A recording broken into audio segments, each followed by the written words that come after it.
Sir, എന്താണ് learning disability? അപ്പൊ learning disability ഉള്ള ഒരു കുട്ടി എന്തൊക്കെ സിംറ്റംസ് ആണ് കാണിക്കുന്നത്? ഏതൊക്കെ ടൈപ്പ് ആണ് ലേണിംഗ് ഡിസബിലിറ്റി ഉള്ളത്? സാർ, അപ്പൊ ഇതിനെ പറ്റി ഒന്ന് പറയാമോ? ലേണിംഗ് ഡിസബിലിറ്റി എന്ന് പറയുന്നത് സാധാരണ ബുദ്ധി നിലവാരം ഉണ്ടായിരിക്കാം, IQ ലെവല് നോർമൽ ആയിരിക്കും, എന്നാൽ പഠന കാര്യങ്ങളിൽ മാത്രം കുട്ടികൾക്ക് എന്തെങ്കിലും പ്രശ്നങ്ങൾ ഉണ്ടെങ്കിലാണ് നമ്മളത് ലേണിംഗ് ഡിസബിലിറ്റി എന്നുള്ള ഒരു ഡൗട്ടിലേക്ക് അല്ലെങ്കിൽ ഒരു സംശയത്തിലേക്ക് വരുന്നത്. അതിനകത്ത് തന്നെ ലേണിംഗ് ഡിസബിലിറ്റി എന്ന് പറയുമ്പോൾ റീഡിങ്, റൈറ്റിംഗ്, അരിത്തമെറ്റിക് കാര്യങ്ങൾ, വായിക്കുക, എഴുതുക, കണക്ക്, അങ്ങനെയുള്ള കാര്യങ്ങൾ ഏതെങ്കിലും ഏരിയയിലോ അല്ലെങ്കിൽ ഇതെല്ലാം കൂടെ ചേർന്ന് വരുന്നതാണ് നമ്മൾ ലേണിംഗ് ഡിസബിലിറ്റി എന്ന് പറയുന്നത്.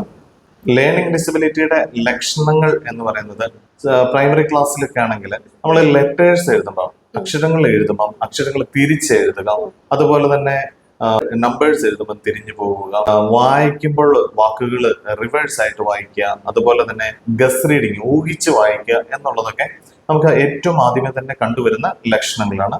അതുപോലെ തന്നെ സംസാരത്തിലെ ക്ലാരിറ്റി ഇല്ല അല്ലെങ്കിൽ സ്പീച്ച് ഡിലേ ഉള്ള കുട്ടികളൊക്കെ ഉണ്ടെങ്കിൽ അവരെ നമുക്ക് ലേണിംഗ് ഡിഫിക്കൽറ്റി ഉണ്ടോ അല്ലെങ്കിൽ അവരുടെ ലേണിംഗ് സ്കില്ല് പുറകോട്ടാണോ എന്നുള്ളതും സംശയിക്കാവുന്നതാണ്. സാർ, ഇപ്പൊ പറഞ്ഞതുപോലെ സ്പീച്ച് ഡിലേ ഉള്ള കുട്ടികൾക്ക് ലേണിംഗ് ഡിസബിലിറ്റി വരാൻ സാധ്യതയുണ്ടോ? സ്പീച്ച് ഡിലേ ലേണിംഗ് ഡിസബിലിറ്റിയുടെ ഒരു ഏർലി സിംറ്റം ആണ്. ഏറ്റവും ആദ്യമേ കാണിച്ചു തുടങ്ങുന്ന ഒരു ലക്ഷണമാണ് സ്പീച്ച് ഡിലേ അല്ലെങ്കിൽ സ്പീച്ച് ക്ലാരിറ്റി ഇഷ്യൂ, സംസാരിക്കുമ്പോൾ വ്യക്തതയില്ലാതെ സംസാരിക്കുക എന്നുള്ളത്. അത് നമുക്കൊരു 2 വയസ്സിനുള്ളിൽ തന്നെ കണ്ടെത്താവുന്ന ഒരു കാര്യമാണ്. 2 വയസ്സ് തൊട്ട് കുട്ടി സംസാരിച്ചു തുടങ്ങണം, വാക്കുകൾ സംസാരിക്കുന്ന ആള് സെന്റൻസ് ആവുന്നു, അത് മീനിങ് ഫുൾ ആവുന്നു, ഒരു സിറ്റുവേഷൻ അനുസരിച്ചിട്ട് സംസാരിക്കാൻ തുടങ്ങുന്നുണ്ട്.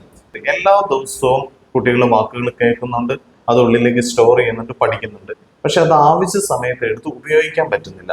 ഇത് തന്നെയാണ് നമ്മൾ സ്കൂളിലേക്ക് ചെല്ലുമ്പോൾ അല്ലെങ്കിൽ ക്ലാസ് റൂമിലേക്ക് ചെല്ലുമ്പോഴും സംഭവിക്കുന്നത്. ടീച്ചർമാർ പല ദിവസവും പഠിപ്പിക്കും, ഇതെല്ലാം തിരിച്ച് ചോദിക്കുമ്പോൾ ആൻസർ ആയിട്ട് എടുത്ത് പ്രസന്റ് ചെയ്യാൻ അല്ലെങ്കിൽ അവിടെ പറ്റുന്നില്ല.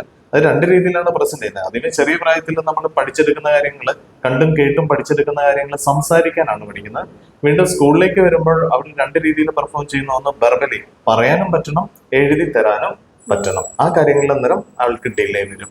അതായത് ചെറിയ സമയത്ത് അല്ലെങ്കിൽ ഏർലി സ്റ്റേജിൽ സ്പീച്ച് ഡിലേ ആയിരുന്ന ആള് സ്കൂളിലേക്ക് വരുമ്പോൾ അവനത് റിട്ടേൺ ആയിട്ടും പ്രസന്റ് ചെയ്യാനായിട്ട് സാധിക്കുന്നില്ല.